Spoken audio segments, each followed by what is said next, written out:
Hello. Welcome to week 3 of our topic for the month, which is calm in the moment.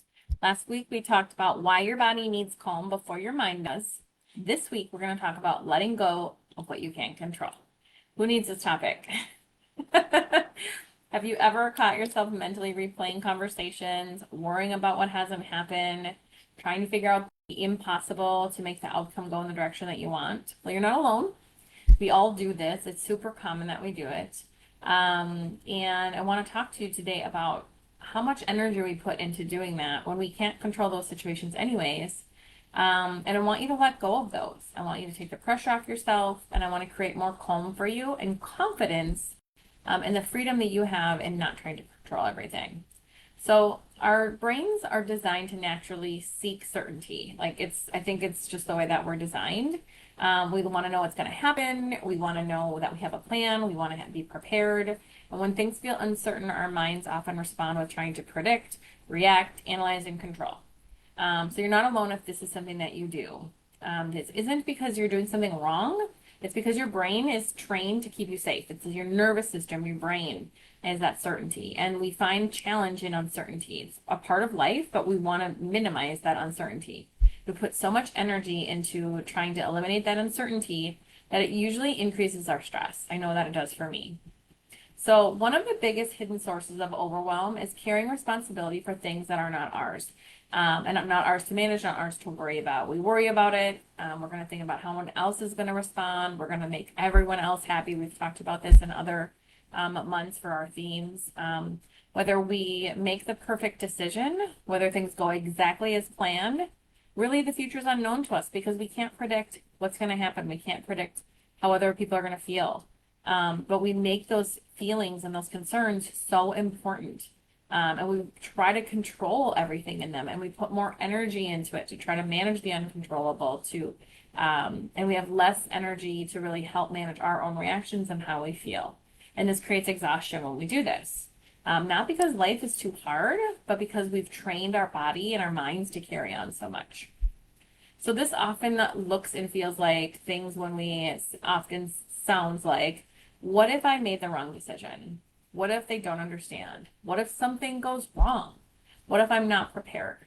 Those thoughts feel productive because they feel like we're helping us prepare, but a lot of times they keep us stuck and they drain our energy. And this pulls us away from being present in the moment and really focusing on what matters and what's within our control, because we're trying to prepare for every single possibility that we actually miss what's right in front of us. So one of the most calming questions that you can ask yourself lies in this: what is actually mine to carry? Maybe it's your response. Maybe it's the effort you put in. Maybe it's your choices. Maybe it's your honesty and your boundaries.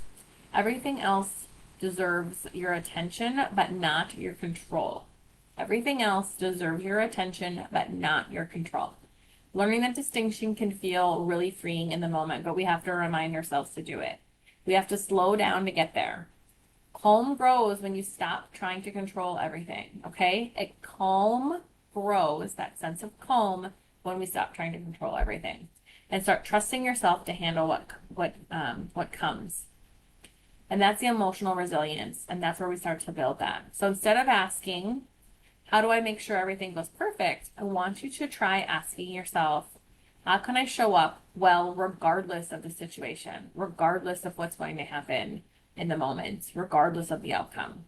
There's a very different goal in this. And because confidence isn't built by controlling every result, it's actually built by trusting ourselves and the way that we respond, knowing that life is not going to go according to our plan, right? Whose life has gone according to the plan? Mine has not. The more you practice this shift, the power that you take away from the uncertainty, you actually give yourself back the power. So the next time you notice yourself spiraling, pause and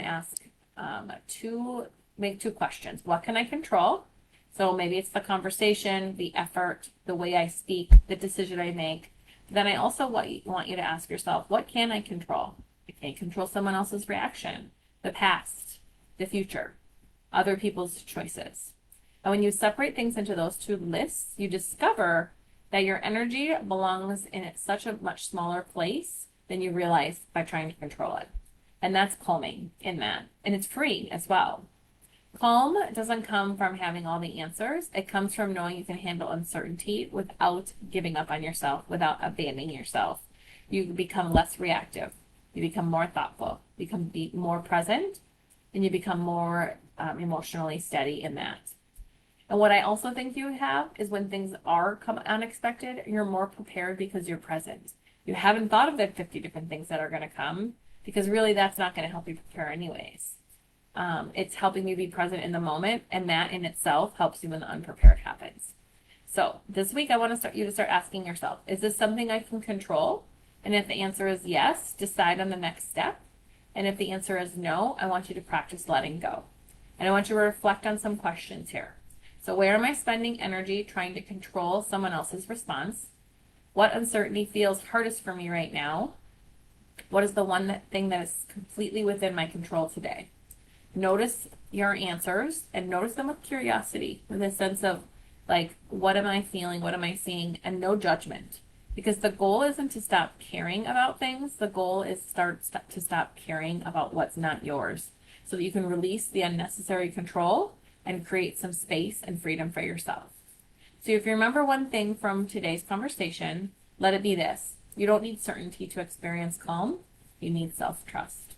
And that's something that you can build in yourself every single day. So thank you so much for being here with me today. I want to know, what did you hear that showed up for you today? How are you applying it? And how are you going to continue building on this next week? Thank you so much for being here. Have a great day.